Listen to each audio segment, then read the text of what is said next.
प्यारे बच्चों, हमने जो है इससे पहले रेजोनेंस के लेक्चर में देखा कि रेजोनेंस क्या है, रेजोनेंस खींचते कैसे हैं हल्का फुल्का, और उसके बाद जो है रेजोनेंस कहाँ पाया जाएगा। तो और इस लेक्चर में हम देखेंगे रूल फॉर रेजोनेंस। क्या देखेंगे? RULE, rule for resonance, RESONANCE, rule for resonance देखेंगे। ठीक, सिंपल 3 वर्ड में काम करना है, DCS, बस यही हमारा है रूल फॉर रेजोनेंस। अब इस पर तुम्हारा दिमाग फोकस करना रहेगा, DCS। ठीक, उससे पहले, इसको एक्सप्लेन करने से पहले एक बात जान लो, रेजोनेंस कहां होगा ये तुम्हारे दिमाग में एकदम क्लियर होना चाहिए, किस जगह रेजोनेंस हो सकता है। तो उसके लिए एक वर्ड बताए थे, alternate, ALTER, alternate sequence, double, C double bond C, single bond C, double bond C, double single double single double single, आगे तक चलता जाए, कोई दिक्कत नहीं है, लेकिन कम से कम एक बार होना चाहिए। दूसरा, C double bond C, single bond C plus 4 single double, या C double bond C, single bond C minus 4 single double, या C double bond C, single bond X, lone pair single double, इतना अगर है तो resonance होगा। फटाक से पकड़ने के लिए तुम्हारा हो गया। अब हम आते हैं इस रूल पे। रूल में देखो 3 वर्ड DCS। D से क्या करेंगे? ड्रा, D से ड्रा, DRAW, हम ड्रा करेंगे। स्ट्रक्चर कैसे ड्रा किया जाएगा वो जानेंगे। क्या नियम है स्ट्रक्चर ड्रा करने के? C से हो गया कट या कैंसिल, उसको कैंसिल करने का नियम कौन कौन है। और यस से हो गया स्टेबिलिटी, STABILITY, ड्रा करने का नियम, कट करने का नियम और स्टेबिलिटी का नियम। ड्रा करने का नियम देखेंगे, कट करने का कौन कौन से नियम है जो बताएंगे कैसे स्ट्रक्चर खींचा जाएगा, रेजोनेटिंग स्ट्रक्चर। कट वाले में देखेंगे कि कैसे उसको कैंसिल किया जाएगा, और स्टेबिलिटी वाले में देखेंगे हम कि कैसे वो स्टेबल होगा। यहां सबसे मुख्य बात स्टेबिलिटी की है। एक लाइन जरा स्टेबिलिटी के बारे में जान लो। जिसका life time, LIFE, life time, जिस रेजोनेटिंग स्ट्रक्चर का लाइफ टाइम ज्यादा होगा उस स्ट्रक्चर का स्टेबिलिटी भी अधिक होगा। मान लो एक कंपाउंड है A, इसके रेजोनेटिंग स्ट्रक्चर है A1, A2, A3। ठीक, मान लो कि A3 का लाइफ टाइम ज्यादा है, यानी मार्केट में ज्यादा देर तक इस रूप में रह सकता है।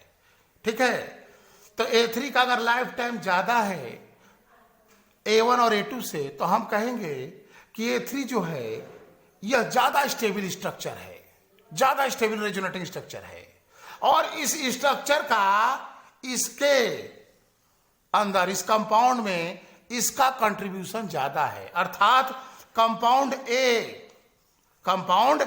A इस A3 के रूप में ज्यादा देर तक रहेगा। ठीक, मान लो उसके बाद A2 का है, लाइफ टाइम इससे थोड़ा कम है, तो हम कहेंगे कुछ देर या A जो है A2 की भी शक्ल बनाकर रखेगा। और मान लो या A1, इसका लाइफ टाइम बहुत कम है, मतलब इसके स्टेबिलिटी बहुत कम होगी। हम कह दिए इसका लाइफ टाइम बहुत कम है, बहुत ज्यादा रिएक्टिव है। लाइफ टाइम कम का मतलब बहुत ज्यादा रिएक्टिव है, तो बहुत ज्यादा रिएक्टिव अगर हो गया तो इसमें A के जीवन में कोई कंट्रीब्यूशन नहीं होगा, तो हम कहेंगे कि यह A1, इसका रेजोनेटिंग स्ट्रक्चर है ही नहीं। किसी स्ट्रक्चर को कब हम कहेंगे उसका रेजोनेटिंग स्ट्रक्चर नहीं है?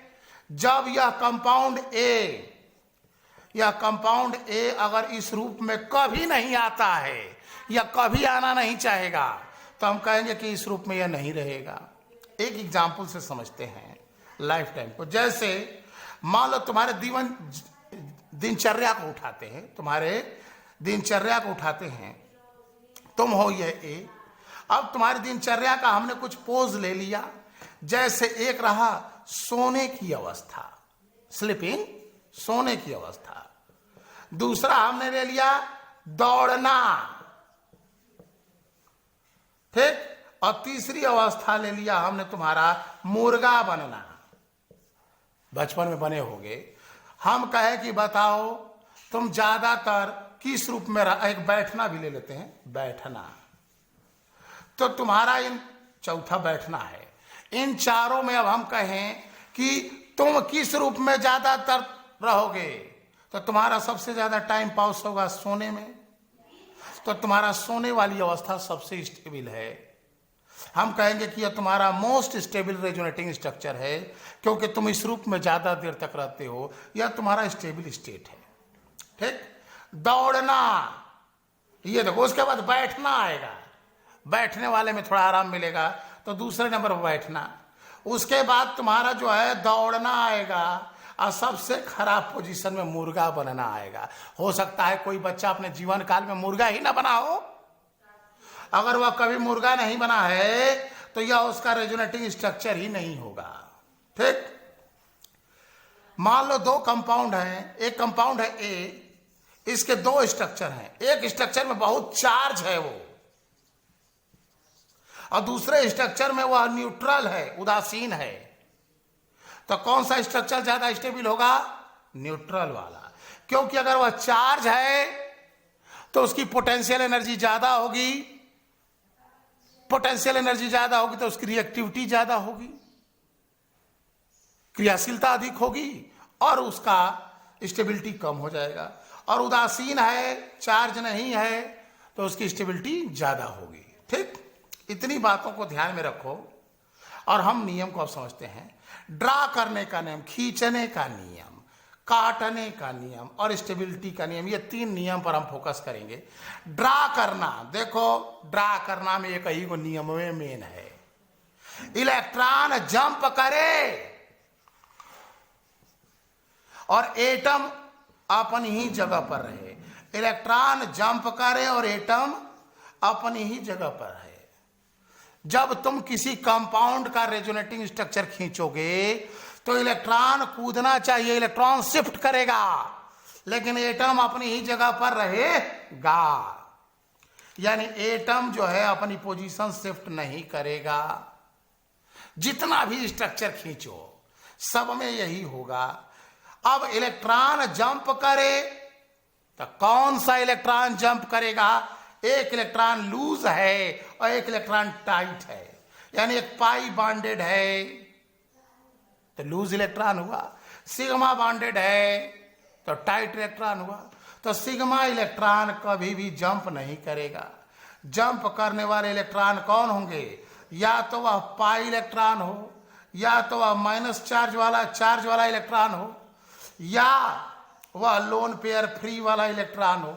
यही इलेक्ट्रॉन जंप कर सकते हैं क्योंकि यह लूज इलेक्ट्रॉन है। बात समझ में आ गई?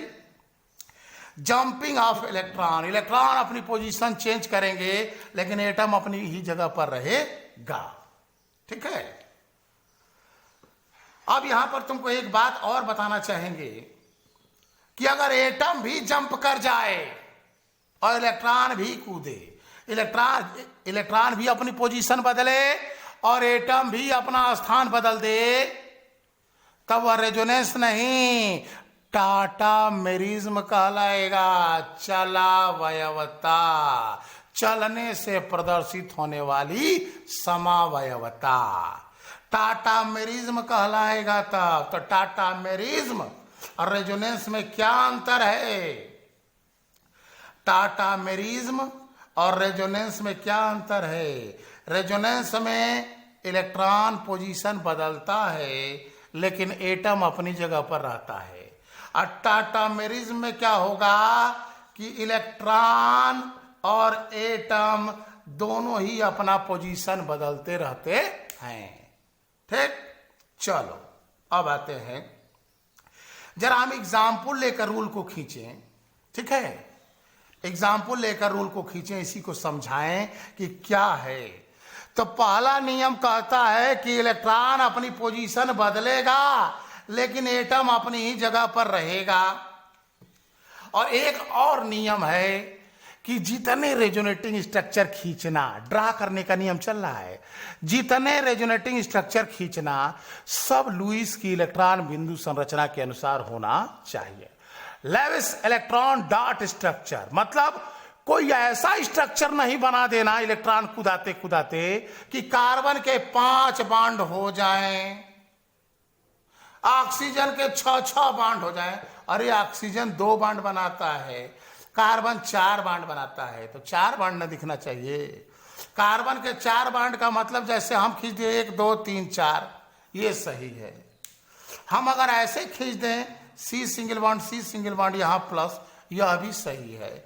सी सिंगल बॉन्ड 3 बांड और 1 माइनस, देखो चार्ज 1 2 3 4 1 2 3 4 1 2 3 4, या सी डॉट 1 2 3 4, ये सही है। लेकिन अगर इसी में हम एक और बांड खींच दें, यह गलत हो गया। ठीक है, अब देखते हैं। तो तुमको लुईस पर बहुत फोकस करने की जरूरत नहीं है, बस तुम इलेक्ट्रॉन जैसे कुदाना वैसे ही चार्ज डेवलप करते जाना। जहां इलेक्ट्रॉन गया वहां माइनस करना और जहां दूसरी जगह प्लस करना, वैसे करते जाओगे तो लुईस को देखने की जरूरत नहीं पड़ेगी। चलो एग्जाम्पल लेते हैं। हमने एग्जाम्पल लिया 1,3 ब्यूटाडाइन का। हमने दिया CH2 double bond CH, single bond CH और डबल बॉन्ड CH2। ठीक, अब हम ड्रा करें इसका रेजोनेटिंग स्ट्रक्चर या कंट्रीब्यूटिंग स्ट्रक्चर या कैनोनिकल स्ट्रक्चर, तीनों बात एक के है। हम इसका स्ट्रक्चर ड्रा करें तो कहता है इलेक्ट्रॉन कुदाओ। पहले देखो रेजोनेंस है कि नहीं जी। डबल सिंगल डबल हो गया, रेजोनेंस मिल गया। Loose tight loose, alternate sequence चाहिए। अब इलेक्ट्रॉन को जंप कराओ, हम कुछ तरीकों से जंप करा देते हैं। मान लो हम इस इलेक्ट्रॉन को कुदा दिए यहां, ठीक है, इस इलेक्ट्रॉन को यहां कुदा दिए तो क्या होगा, एक स्ट्रक्चर हमारे सामने आ जाएगा। कैसे, देखो इसको जरा थोड़ा साफ बना दें। CH2 double bond CH, a single bond CH, a double bond CH2। ठीक, खींच दिए। अब हम इस इलेक्ट्रॉन को जंप करा दिए ऐसे, इस पाई बॉन्ड को उठाए, इस पर कुदा दिए, एक नया स्ट्रक्चर हमारे सामने आ गया। क्या आया, CH2, आई इसको छुए हैं नहीं, CH, सिंगल बॉन्ड CH और सिंगल बॉन्ड CH2। यहां क्या हो गया जरा बताओ तो, यहां हो गया माइनस और यहां हो गया प्लस। अब लुईस के बारे में सोचने की जरूरत नहीं है तुमको, क्योंकि यह कूदा तो यहां माइनस आ गया, यहां प्लस आ गया, उसके अकॉर्डिंग काम कर दिए तो लुईस का इलेक्ट्रॉन डॉट स्ट्रक्चर, इलेक्ट्रॉन बिंदु संरचना अपने आप सेट हो जाएगा। वो कहता है इलेक्ट्रॉन कुदाए, लूज इलेक्ट्रॉन कुदा दिए। सिग्मा इसको मत कुदा देना, क्यों, क्योंकि यह टाइट इलेक्ट्रॉन है, यह जंप नहीं करेगा। अब हम एक और काम करते हैं, चलो हम इस इलेक्ट्रॉन को ना कुदा कर इसको कुदा दें। इसको कुदा दिया तो फिर एक स्ट्रक्चर हमारे सामने आ गया। क्या हो गया, CH2 single bond CH, a single bond CH, a double bond CH2। ठीक, अब इसको हमने कुदा दिया। यहां क्या हो गया जी, माइनस, और यहां क्या हो गया, प्लस। एक और स्ट्रक्चर सामने आ गया। चलो कोई लड़का कहे ऐसे क्या कुदा रहे हैं, जरा दोनों को संगे कुदाइए। चलो हमने मान लो इसको कुदा दिया ऐसे और इसको कुदा दिया ऐसे। ठीक, दोनों ऐसे कुदा दिए, क्या बनेगा, बनेगा ये CH2, ये हो जाएगा single bond CH, a single bond CH, a single bond CH2। क्या रिजल्ट मिला, यह कूदा इधर है, यह इधर कूदा तो यह हो गया माइनस और यह हो गया प्लस, ये इधर कूदा तो यह हो गया माइनस, यह हो गया प्लस। कोई कहा भाई ऐसे थोड़े परछावना करा, ऐसे कूदा दो, ऐसे भी तो कूदा सकते हैं। चलो खींचते हैं एक नया स्ट्रक्चर, क्या हो जाएगा, CH2 a single bond CH, a single bond CH, a single bond CH2। अब चार्ज क्या डेवलप होगा, ये हो जाएगा, देखो यहां कूदा ना माइनस, और ये हो गया प्लस। इसमें देखो इधर कूदा है तो ये हो गया माइनस, ये हो गया प्लस। हम अलग अलग तरीके से कूदा रहे हैं, जो संभावनाएं तुम्हें समझ में आ रही है खींचो और रूल से उसको काटना। पहले तो खींच लें, फिर जो है कोई लड़का का बह ऐसे ना कूदा दे, ये पाई बांड है, इसको कूदा दिए यहां इस पर। जैसे इस बांड को यहां बीच में कूदा है तो इस कार्बन के ज्यादा बांड हो गए, और ज्यादा बांड हो गए तो ये आ गया यहां। ठीक, चलो तब क्या हो गया, एक नया स्ट्रक्चर मिल गया, ये हो जाएगा CH2।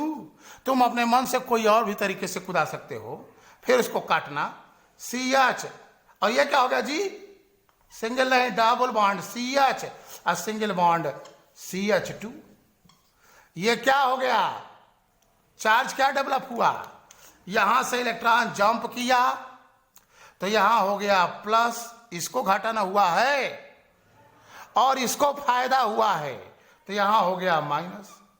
अब कोई लड़का कहे ही का दिशा तनी बदल दो भाई, तो चलो दिशा बदल देते हैं। दिशा बदल दिए, हम कहे अब इसको उठाओ और इस पर पटको बिच्छा में, आई इसको उठाओ, यानी इस बांड को उठाए यहां गिरा दिया, इसको उठाए यहां गिरा दिए, तो एक नया स्ट्रक्चर फिर सामने आ गया। अब स्ट्रक्चर आ गया क्या, CH2 सिंगल बॉन्ड CH, और ये हो जाएगा डबल बॉन्ड हो गया ना CH और सिंगल बॉन्ड CH2, और ये क्या हो गया माइनस, और ये क्या हो गया प्लस। ठीक, चलो अब हम कहें, कोई लड़का कहे कि यही ना करना है, रूल कहता है पहला ड्रा करने में कि इलेक्ट्रॉन जंप करे और एटम अपनी जगह रहे। हमने एटमों को नहीं टच किया है, केवल इलेक्ट्रॉन को जौन तरीका से समझ में आया कूदाते गए। अब हम एक और तरीका समझ में आ रहा है, ये दोनों इलेक्ट्रॉन संग ही कूदा रहे हैं। ऐसा करते हैं कि यह इलेक्ट्रॉन इधर कूदा दें, यह इधर कूदा दें। नहीं आ गया, देखो एक और स्ट्रक्चर हमारे सामने आ गया। अब अगला स्ट्रक्चर जो सामने आया क्या हो गया, CH2 सिंगल बॉन्ड CH और सिंगल बॉन्ड CH और सिंगल बॉन्ड CH2। क्या हो गया, यहां तुमने लिया तो यहां हो गया एक इलेक्ट्रॉन इसके पास और एक इलेक्ट्रॉन इसके पास। कोई कहते बे मर्दवा इधर का कूदा रहे हो, इधर या कूदा दो, थोड़ा हम भी देखें क्या होता है। इधर कूदा दिए तो फिर एक नया स्ट्रक्चर सामने आया, CH2 सिंगल बॉन्ड CH और सिंगल बॉन्ड CH और सिंगल बॉन्ड CH2। अब क्या हो गया, एक इलेक्ट्रॉन यहां हो गया, एक इलेक्ट्रॉन यहां हो गया। ये तो ऐसे ही ना था जी डबल बॉन्ड, इस पर कोई टच, ये देखो इसको कोई टच नहीं किया था तो डबल बॉन्ड था। अब कोई लड़का कहे एक और स्ट्रक्चर खींचते, कोई कहे भाई इसको भी कूदा दो, दोनों को सब कूदा दो, लगा दो लंका में आग। ठीक, चलो लगा दिए लंका में आग। अगला स्ट्रक्चर जगह तो नहीं है, यहां खींच दें, चलो यहां खींच देते हैं, CH2 single bond CH single bond CH और सिंगल बॉन्ड CH2 हो गया, यहां खींच दिया है। अब इसमें इलेक्ट्रॉन की पोजीशन क्या है जी, एक इधर एक इधर, तो एक इलेक्ट्रॉन इसके पास, एक इलेक्ट्रॉन इसके पास, एक इलेक्ट्रॉन इसके पास और एक इलेक्ट्रॉन, चारों के पास एक एक इलेक्ट्रॉन हो गए। ये हमने कुछ स्ट्रक्चर खींच दिए। तो पहला रूल ड्रा करने का कहता है एटम अपनी जगह पर रहे लेकिन इलेक्ट्रॉन अपनी पोजीशन बदल दे। तो हमने कहीं भी एटम को नहीं टच किया, इलेक्ट्रॉनों को जंप कराया, उसमें भी खास ध्यान दिया सिग्मा इलेक्ट्रॉन को नहीं जंप कराया, पाई इलेक्ट्रॉन को ही टच किया है। क्योंकि सिग्मा इलेक्ट्रॉन होता है टाइट, उसको जंप करने में लगेगी एनर्जी ज्यादा, और ज्यादा एनर्जी लगेगी तो उसकी पोटेंशियल एनर्जी हो जाएगी ज्यादा, और वह हो जाएगा रिएक्टिव, और वह इसका स्ट्रक्चर नहीं माना जाएगा। तो सिग्मा इलेक्ट्रॉन को हमने तोड़ा ही नहीं, हम केवल पाई पे काम करेंगे, चार्ज पे काम करेंगे, लोन पेयर पे काम करेंगे। अब हमारा कैंसिलेशन का नियम, इतना जो खींचो स्ट्रक्चर, क्या ये सब इसके रेजोनेटिंग स्ट्रक्चर हैं? नहीं, ये सभी इसके रेजोनेटिंग स्ट्रक्चर नहीं है। ये सब इसके रेजोनेटिंग स्ट्रक्चर नहीं है या कंट्रीब्यूटिंग स्ट्रक्चर। इन सभी संरचनाओं का क्या इसमें कंट्रीब्यूशन है? सबका नहीं है, कुछ ही का कंट्रीब्यूशन है। और जिसका कंट्रीब्यूशन इसमें होगा वही इसका रेजोनेटिंग स्ट्रक्चर कहलाएगा। कंट्रीब्यूशन मतलब समझ रहे हो? कंट्रीब्यूशन मतलब हुआ कि यह कंपाउंड उस रूप में कभी न कभी आना चाहिए। यह कंपाउंड उस रूप में कभी न कभी आना चाहिए। अगर उस रूप में वह कंपाउंड कभी नहीं आएगा तो वह उसका रेजोनेटिंग स्ट्रक्चर नहीं कहा जाएगा। ठीक, चलो अब आते हैं काटने के नियम पे। समझो, कैंसिलेशन का नियम, ड्रा का नियम दुइये को था। क्या? इलेक्ट्रॉन कूदाओ, एटम को अपने जगह रहने दो और लुईस के अनुसार काम करो। बस इलेक्ट्रॉन कूदाओ, चार्ज जैसे जैसे आए, इलेक्ट्रॉन का डिस्ट्रीब्यूशन जैसे जैसे रहे, करते जाओगे तो लुईस के बारे में सोचने की जरूरत नहीं है। कट करने का नियम दुइये गो है हमारे पास, जिसको हम काट दें। पहला कहता है सेम चार्ज प्लस प्लस हो या माइनस माइनस हो, सेम चार्ज पास पास होना ही नहीं चाहिए। क्यों? प्रतिकर्षण होगा, रिपल्सन होगा। और जब रिपल्सन होगा तो उसकी पोटेंशियल एनर्जी बढ़ जाएगी, और जब उसकी एनर्जी बढ़ जाएगी तो रिएक्टिव ना हो जाएगा, और रिएक्टिव हो जाएगा तो उस रूप में यह कंपाउंड जा ही नहीं पाएगा। अर्थात हम देखें कौन सा स्ट्रक्चर है, ये वाला स्ट्रक्चर देखो, प्लस प्लस पास पास हो गया। सेम चार्ज पास पास होने से इसमें रिपल्सन हो गया, और जब रिपल्सन हो गया तो इसकी पोटेंशियल एनर्जी बढ़ गई, और जब एनर्जी बढ़ गई तो इस रूप को यह पा नहीं पाएगा कभी। यानी इस स्ट्रक्चर का इसके अंदर कोई योगदान नहीं है। इस रूप में यह कंपाउंड कभी भी इस रूप में नहीं आएगा, तो यह रेजोनेटिंग स्ट्रक्चर नहीं है। किस नियम से कटा? सेम चार्जेज पास पास नहीं होने चाहिए। कोई और भी है जी? हाँ देखो, छुप के बैठा है, यो है रंगा बिल्ला, छुप कर बैठा है सियार की तरह। देखो माइनस माइनस, ये भी इसका स्ट्रक्चर नहीं है। इन दोनों स्ट्रक्चरों का इसमें योगदान ही नहीं रहा। तो कैंसिलेशन का रूल क्या रहा? सेम चार्जेस पास पास नहीं होने चाहिए। क्यों? क्योंकि उसका प्रतिकर्षण बल बढ़ेगा और पोटेंशियल एनर्जी बढ़ जाएगी, रिएक्टिविटी बढ़ जाएगी, स्टेबिलिटी कम हो जाएगी, और उस रूप में वह जा ही नहीं पाएगा। तो इसलिए वह उसका रेजोनेटिंग स्ट्रक्चर नहीं होगा। रेजोनेटिंग स्ट्रक्चर वही होगा जो जिसका कुछ इसमें योगदान हो, उस रूप में कभी यह कंपाउंड आया हो, जैसे तुम और तुम्हारी photo. You are the resonance hybrid and your photos are resonating structure। जैसे तुम्हारे हाथ में को कटोरा देके आप फोटो खींच दे, कहें कि तुम्हारा रेजोनेटिंग स्ट्रक्चर है, तो तुम कहोगे बक ये मेरा रेजोनेटिंग स्ट्रक्चर हो ही नहीं सकता। क्यों? क्योंकि तुम कभी कटोरा लेकर भीख मांगने निकले नहीं थे। वही तुम्हारा जो है एकदम सूट बूट पहना करके घुमा दिया जाए, फोटो खींच दिया जाए, तो तुम कहोगे यस ये मेरा मोस्ट स्टेबल रेजोनेटिंग स्ट्रक्चर है। यह तब की फोटो है जिस दिन मैं दुल्हा बना था। बात समझ में आ गई? तो सेम चार्जेस पास पास होना ही नहीं चाहिए। इसका रेजोनेटिंग स्ट्रक्चर वो कट गया। और अगला कहता है कि जितने पेयर्ड इलेक्ट्रॉन इस समय हैं उतने ही पेयर्ड इलेक्ट्रॉन सब में होना चाहिए। All resonating structure should have same number of paired electron. अब ये प्रश्न आ गया, कितना हम इलेक्ट्रॉन का जोड़ा देखें जी। इसमें कुछ करने की जरूरत नहीं है। देखो एक बांड पे 2 इलेक्ट्रॉन, जितना कुल बांड है सब में जोड़े में ना है, clock anti clock clock anti जितने बांड हैं इसमें देखो इस स्ट्रक्चर में यह दोनों इलेक्ट्रॉन एक साथ जंप किए थे, तो यहां 2 इलेक्ट्रॉन बैठे हैं, एक क्लॉक और एक एंटी क्लॉक, तो जोड़ा में ही है। इसमें देखो यह दोनों इलेक्ट्रॉन जंप किए थे, तो एक क्लॉक एक एंटी क्लॉक जोड़े में ही है। तो जितना नंबर ऑफ पेयर्ड इलेक्ट्रॉन इसमें है उतना ही इसमें है। इसमें देखो इलेक्ट्रॉन ऐसे कूदाए थे, ये तो ऐसे कूदाए थे, तो यहां दोनों इलेक्ट्रॉन जोड़े में ही आए हैं, तो यहां भी सेम है। इसमें देखो यहां भी सेम, दोनों इधर आए थे। हाई स्ट्रक्चर को देखो, ये कह रहा है इलेक्ट्रॉन चीर दिए, एगो इसको, तो यह इसका रेजोनेटिंग स्ट्रक्चर, इसका रेजोनेटिंग स्ट्रक्चर यह नहीं है। इसमें देखो एक एक डॉट आ गया, यह भी इसका रेजोनेटिंग स्ट्रक्चर नहीं है। इसमें देखो क्या हो गया, कुल एक बांट लिए इमली की तरह, है हमार, ये भी नहीं है। तो यह क्यों कट गया, क्योंकि इनमें जितने पेयर थे उससे 2 पेयर इसमें कम है, क्योंकि दुगुना जोड़ा टूटा है, तो 2 जोड़ा इलेक्ट्रॉन इसमें अधिक है, उसमें 2 जोड़ा इलेक्ट्रॉन कम है।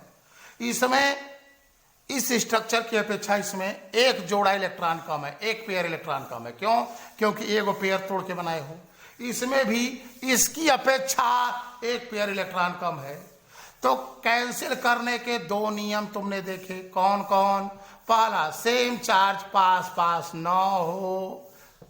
दूसरा, number of paired electron same हो। सभी स्ट्रक्चरों में युग्मित इलेक्ट्रॉनों की संख्या समान होनी चाहिए, यानी इलेक्ट्रॉनों चीर दोगे तो गड़बड़ा जाएगा। हाँ, एक बात यहां ध्यान रखो, क्या यह दोनों इसके रेजोनेटिंग स्ट्रक्चर नहीं है, लेकिन आपस में यह रेजोनेटिंग स्ट्रक्चर हैं। इसके नहीं है, लेकिन यह दोनों आपस में है। क्यों? क्योंकि इसमें भी 2 अयुग्मित इलेक्ट्रॉन, इसमें भी 2 अनपेयर्ड इलेक्ट्रॉन। ठीक, चलो, तो ये तो हमारा कैंसिलेशन का रूल रहा।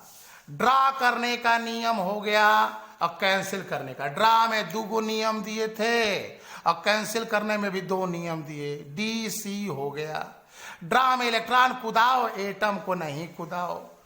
लुईस के इलेक्ट्रॉन डॉट स्ट्रक्चर से ही होना चाहिए, इसका तो टेंशन ही नहीं लेना है। कैंसिलेशन में सेम सेम पास पास ना हो, ऐसे ही सेम सेम हो जाएंगे, वो रिपल्सन हो जाएगा। और जीरो नहीं, नंबर ऑफ पेयर्ड इलेक्ट्रॉन सब में बराबर होना चाहिए। ठीक, अब स्टेबिलिटी पे आते हैं। स्टेबिलिटी में ये हमारे सामने यही 5 रेजोनेटिंग स्ट्रक्चर, इसके जो है 1 2 3 4, यह चारों इसके रेजोनेटिंग स्ट्रक्चर हैं। किसके? 1,3 ब्यूटाडाइन के। यह चारों पास हो गए। ठीक, अब यह चारों पास हो गए, तो देखें, अब इसको हम नाम दे देते हैं फर्स्ट सेकेंड। चलो इस तरह से दे दें, इसको कर दे first second third, high fourth, high fifth ना। इस पर अब हम देखें स्टेबिलिटी का रूल लगाएं। स्टेबिलिटी का रूल पहले इन्हीं को कटिंग फटिंग देखते हैं। कहता है कि वह स्ट्रक्चर ज्यादा स्टेबल होगा जिसमें कोवैलेंट बॉन्ड ज्यादा हो। स्टेबिलिटी में आ जाए जिसमें कोवैलेंट बॉन्ड की संख्या जिसमें अधिक होगी वह ज्यादा स्टेबल होगा। देखो तो जरा, अब हम बैठ के बांड गिनेंगे ना, पगलन नियर बांड मत गिनने लगना।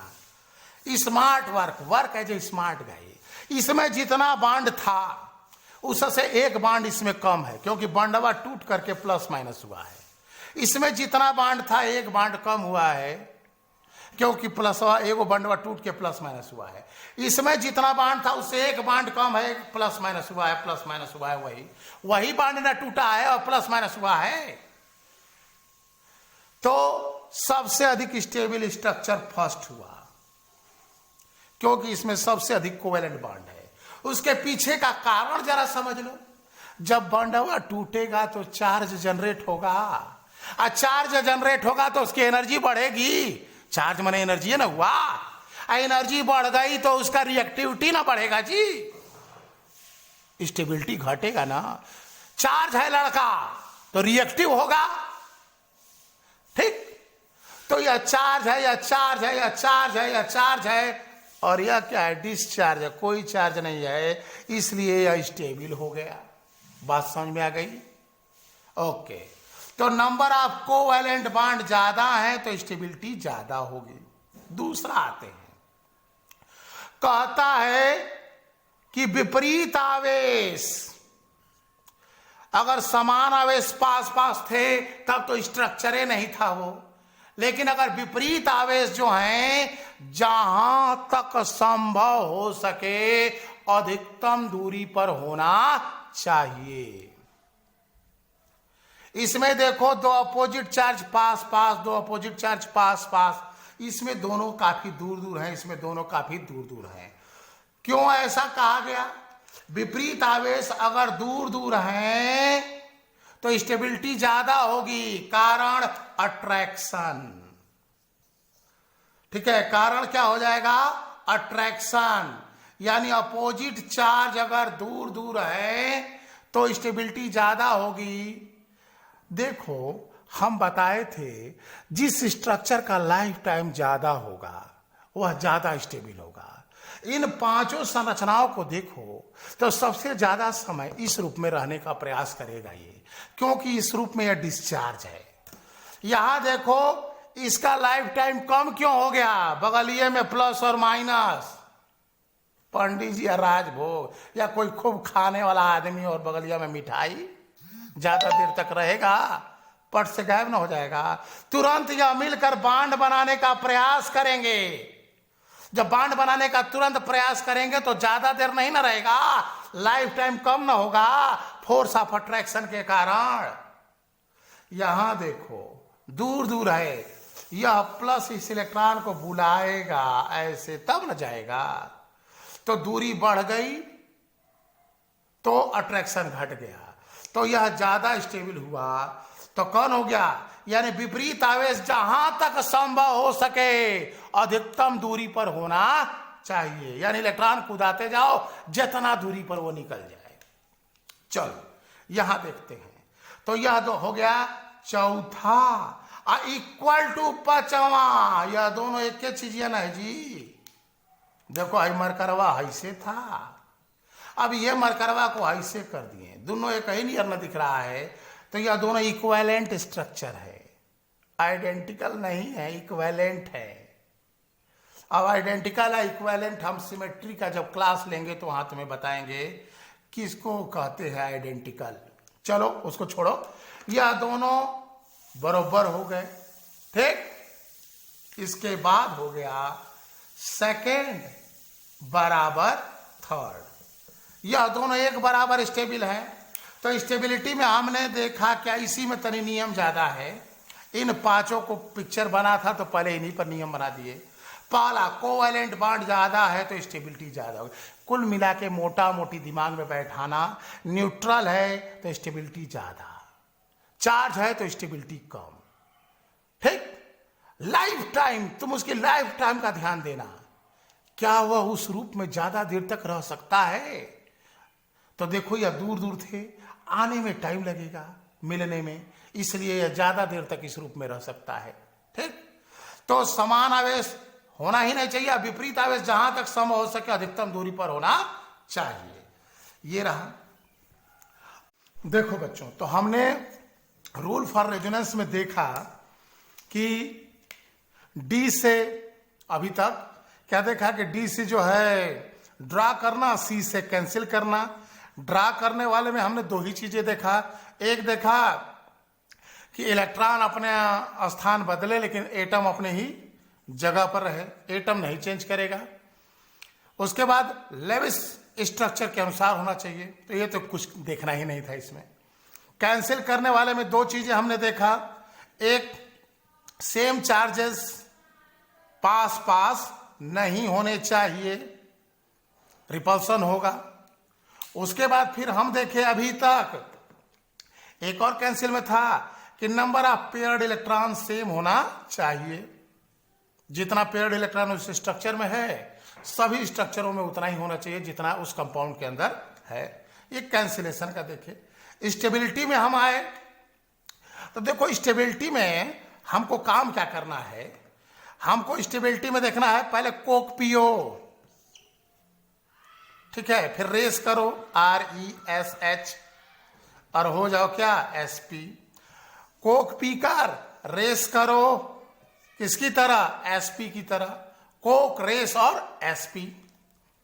इसमें तुमको हम बता चुके, क्या बताए हैं अभी, कि C से कोवैलेंट बांड ज्यादा है तो स्टेबिलिटी ज्यादा होगी।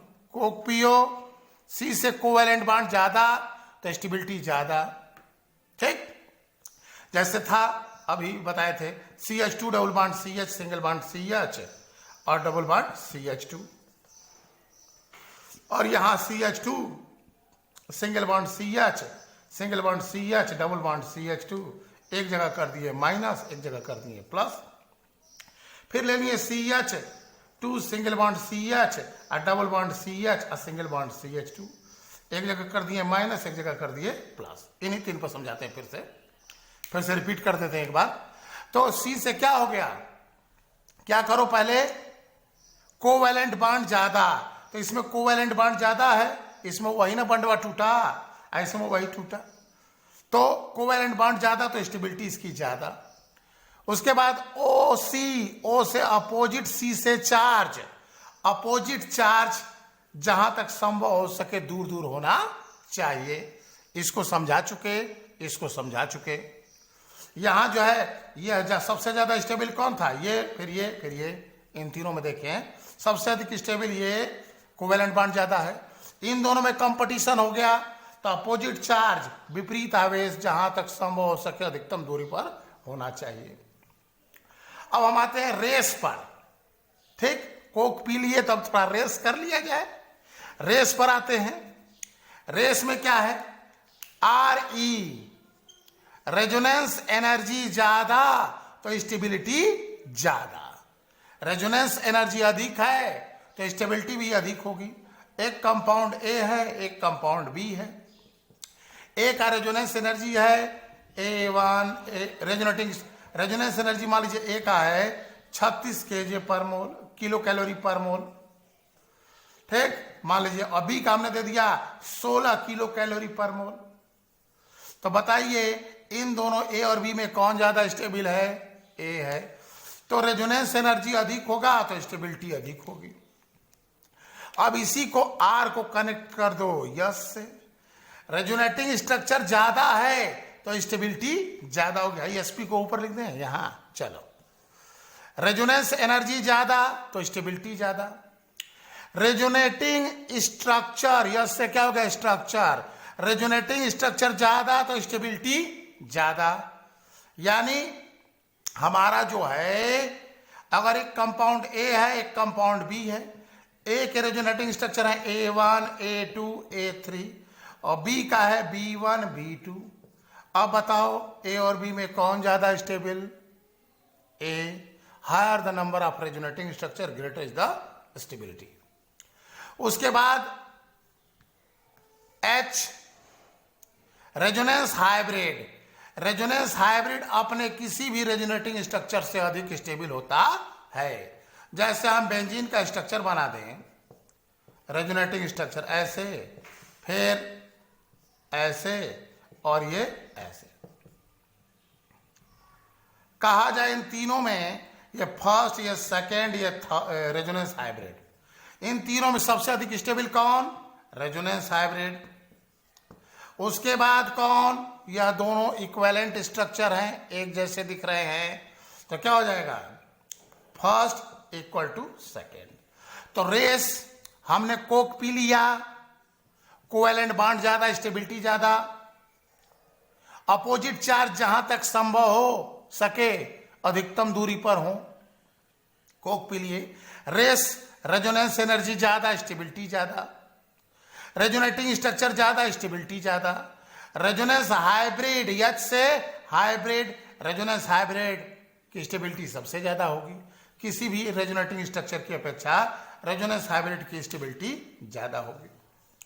अब sp, separation of charge, S से हो गया sp, सेपरेशन ऑफ चार्ज। दौड़ो लेकिन किसकी तरह, sp की तरह। सेपरेशन ऑफ चार्ज अगर कहीं है और कहीं डीलोकलाइजेशन ऑफ चार्ज है, एक जगह सेपरेशन हो रहा है, एक जगह डीलोकलाइजेशन है, तो delocalisation of charge more important है, ज्यादा सिग्निफिकेंट होगा, ज्यादा महत्व का होगा किसकी अपेक्षा, सेपरेशन ऑफ चार्ज की अपेक्षा। जैसे एग्जाम्पल हम ले लें, हम एग्जाम्पल ले रहे हैं कि हमने ले लिया मान लो acetic acid CH3 single bond C double bond O और सिंगल बॉन्ड OH। ठीक, पहले इसमें देखें रेजोनेंस है कि नहीं। ठीक है, तो यहां लोन पेयर है, पूछोगे तब पता चलेगा, अपने मरने से नहीं। Lone pair single double, lone pair single double, तो ये कूदेगा यहां और ये आ जाएगा यहां। तो क्या हो जाएगा जी इसका resonating structure, CH3 single bond C single bond O, high क्या हो जाएगा डबल बॉन्ड O और सिंगल बॉन्ड H। इस पर हो जाएगा माइनस, इस पर हो जाएगा प्लस। इसे कहेंगे सेपरेशन ऑफ चार्ज, यहां चार्ज सेपरेट आउट हो रहा है। अब मान लो यही H प्लस दे दिया, क्या दे दिया, H प्लस इसमें से निकल गया, माइनस H प्लस अम्ल की भांति व्यवहार कर दिया, एसिड की तरह बिहेव कर दिया, H प्लस दे दिया। तो जब H प्लस देगा तो क्या होगा, CH3 single bond C double bond O, और ये क्या हो जाएगा O माइनस। यहां रेजोनेंस होगा कि नहीं जी, चार्ज सिंगल डबल, यह कूद जाएगा यहां और यह आ जाएगा यहां। तो क्या इसका रेजोनेटिंग स्ट्रक्चर होगा, CH3 single bond C single bond O minus, और ये हो जाएगा डबल बॉन्ड O। अब कहा जाए इसमें बात करें और इसमें बात करें, यह ज्यादा देर तक इस रूप में नहीं रह पाएगा। क्यों, प्लस माइनस फटाक से खींचने लगेगा जी, अट्रैक्शन ना होने लगेगा। तो वही कहा जा रहा है, यहां चार्ज सेपरेट आउट हुआ है और यहां चार्ज डीलोकेलाइज है। डीलोकेलाइज का मतलब अभी यहां था, अब यहां चला गया। तो delocalisation of charge is more important in comparison to separation. तो इसकी स्टेबिलिटी ज्यादा हो जाएगी और यहां से यह क्या करेगा, H प्लस निकालेगा। इसलिए एसिटिक अम्ल एसिड की भांति व्यवहार करता है, क्योंकि इसके द्वारा प्राप्त निगेटिव आयन रेजोनेंस स्टेबलाइज हो जाता है। Acetic acid behave as an acid, क्यों, क्योंकि इसके द्वारा प्राप्त निगेटिव आयन क्या हो जा रहा है, रेजोनेंस स्टेबलाइज हो जा रहा है। तो वही कह रहा है कि डीलोकेलाइजेशन ऑफ चार्ज, कहीं पर चार्ज घूम रहा है तो वह ज्यादा इंपॉर्टेंट हो जाएगा, ज्यादा सिग्निफिकेंट हो जाएगा किसकी अपेक्षा, सेपरेशन ऑफ चार्ज की अपेक्षा। एक और एग्जाम्पल देख लें, देखो फिनाल एक और एग्जाम्पल हम लेते हैं, चाहे पहले एसिटिक एसिड कोई और समझ लो। जैसे हम लिए CH3 single bond C double bond O single bond OH। एक लड़का कहे कि भाई इसमें से OH निकाल दीजिए ना, क्या दिक्कत है, इसमें से निकाल दे OH माइनस। एक ने कहा OH माइनस निकाल दो, क्या बनेगा, CH3 single bond C double bond O, इस पर प्लस। और एक ने कहा कि नहीं, तुम इसको H प्लस निकालो। जब H प्लस निकालेंगे तो क्या होगा, CH3 single bond C double bond O single bond O minus. जब यह H प्लस निकालेगा तो एसिड की भांति व्यवहार करेगा। यह कह रहा है कि यह एसिड होगा कि बेस। अगर OH माइनस निकाल दे तो क्या हो जाएगा, बेस। तो acetic acid is an acid, acetic acid acid है न कि बेस। तो कैसे प्रूव होगा, इसके द्वारा प्राप्त निगेटिव आयन, अर्थात इसमें से H प्लस निकालने के पश्चात जो निगेटिव आयन बनेगा वह रेजोनेंस स्टेबलाइज, देखिए ये यहां गया और ये यहां आया, क्या हो जाएगा, C double bond single bond O minus और डबल बॉन्ड O। इसकी स्टेबिलिटी ज्यादा होगी। इसमें भी रेजोनेंस होगा, कैसे होगा जी, देखो तो जरा खोजो। यह प्लस है, यह इलेक्ट्रॉन को बरियाई से खींच रहा है, तनी मेहनत कर रहा है। यहां लोन पेयर, इसे चाहिए इलेक्ट्रॉन, इसके पास लोन पेयर है, यह लोन पेयर यहां आ जाएगा। तो क्या हो जाएगा, CH3 सिंगल बॉन्ड C, और ये क्या हो गया, triple bond O, triple bond O। इसका प्लस खत्म, इसका प्लस खत्म, अब प्लस किस पर आ गया, इस ऑक्सीजन पे प्लस आ गया, क्योंकि इसी का इलेक्ट्रॉन यूज कर रहे हैं। अब इन दोनों में कौन ज्यादा स्टेबल है? ये ज्यादा स्टेबल है। तुम कहोगे क्यों, ये क्यों ज्यादा स्टेबल हो गया? इसलिए कि यहां जो निगेटिव चार्ज है वह ऑक्सीजन पे है, और यहां जो पॉजिटिव चार्ज है कार्बन पर जब तक था तब तक तो नीक लग रहा था, लेकिन यह पॉजिटिव कहां आ गया? ऑक्सीजन पे आ गया ना, तो थोड़ा सा कष्टदायक तो हो गया। ऑक्सीजन की इलेक्ट्रोनिगेटिविटी ज्यादा और उस पर से इस पर प्लस चार्ज आ गया। बस में रहा है। तो acetic acid behave as an acid, acetic acid behave as an acid, वह H प्लस देता है न कि OH माइनस ना।